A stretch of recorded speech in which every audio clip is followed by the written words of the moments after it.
Greetings, everyone. Hope all of you are having an absolutely fantastic day. We are back again with Mythforce, the new game from Beamdog. So let me start off by making it clear I am a fan and supporter of Beamdog. I want everything they are involved in to do well, including this game.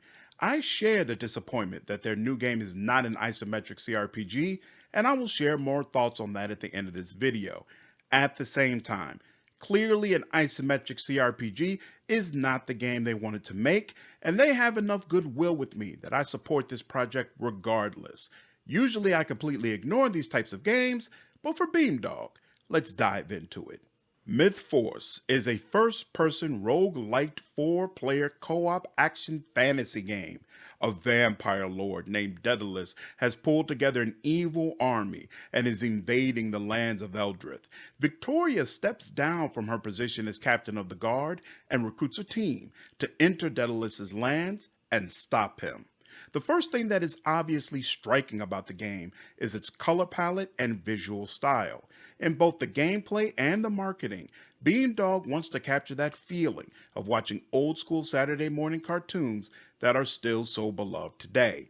I think they have done a fantastic job of not only creating a game that is visually entertaining to watch, but also one that is very distinctive. Mythforce does not look like its competitors, and I immediately know when I am watching a clip of its gameplay.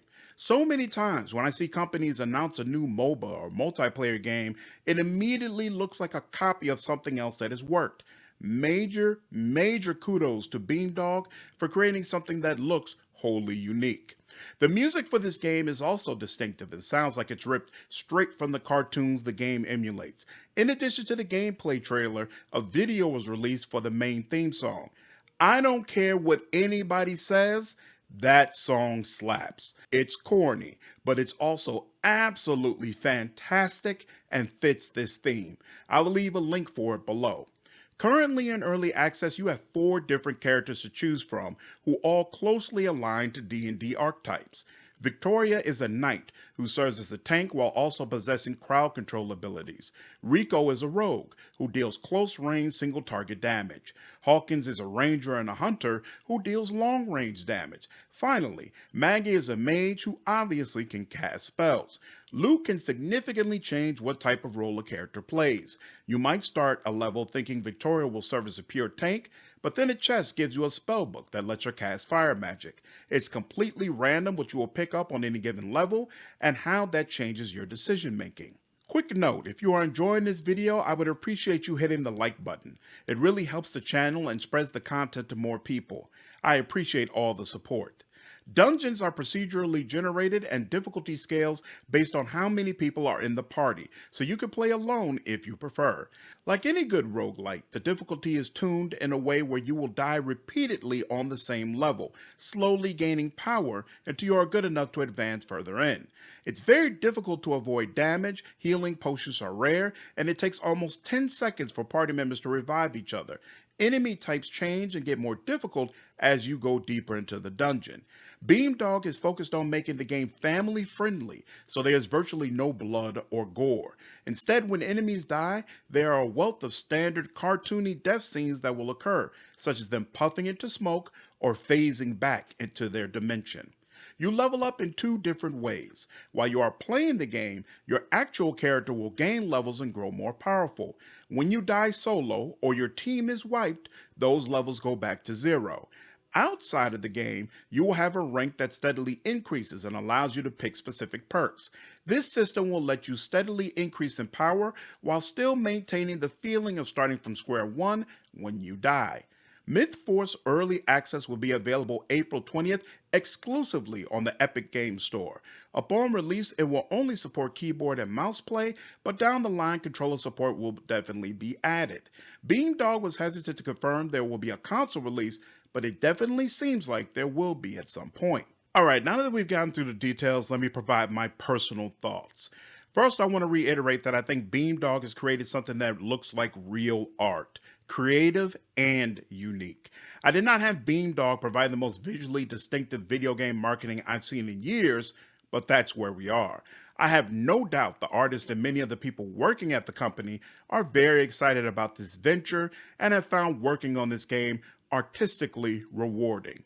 That being said, it feels like this is a move they should have waited to do.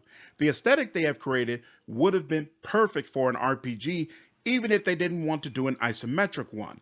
Just having it as an action RPG would have brought in a ton of the fan base they have already built up. Once you have a successful game and have built up Mythforce as a known IP, you could do a separate multiplayer version or even add a multiplayer component to your RPG like Mass Effect 3 did very successfully. Honestly, I don't know where the audience is for this type of game. First, you have the original fan base, who again, I would argue, are not going to be interested in this. Second are the people who refuse to play Epic Games exclusives. That seems ridiculous to me, but I haven't read a lot about the controversy surrounding Epic Games. I'll dig in more and then we might circle back to that conversation. Third issue is I don't play a lot of roguelites or MOBAs, but the gameplay for Mythforce seems slower compared to footage I've seen of those types of games. You do not have the ability to just wail away with your mace or relentlessly bomb enemies with your spells. I think the usual audience for these types of games expects a more rapid pace and relentless action. The good news is, since they got a pile of money from Epic Games, most likely the studio won't go under even if this turns out to be a flop. So unlike other situations, I am not overly concerned with how well this game does. If it's a huge hit, good for Beamdog, and hopefully they will be able to continue focusing on games they really want to create. If it fails, they'll probably go back to what's tried and true, and we'll get another isometric CRPG. Either way, all will be well.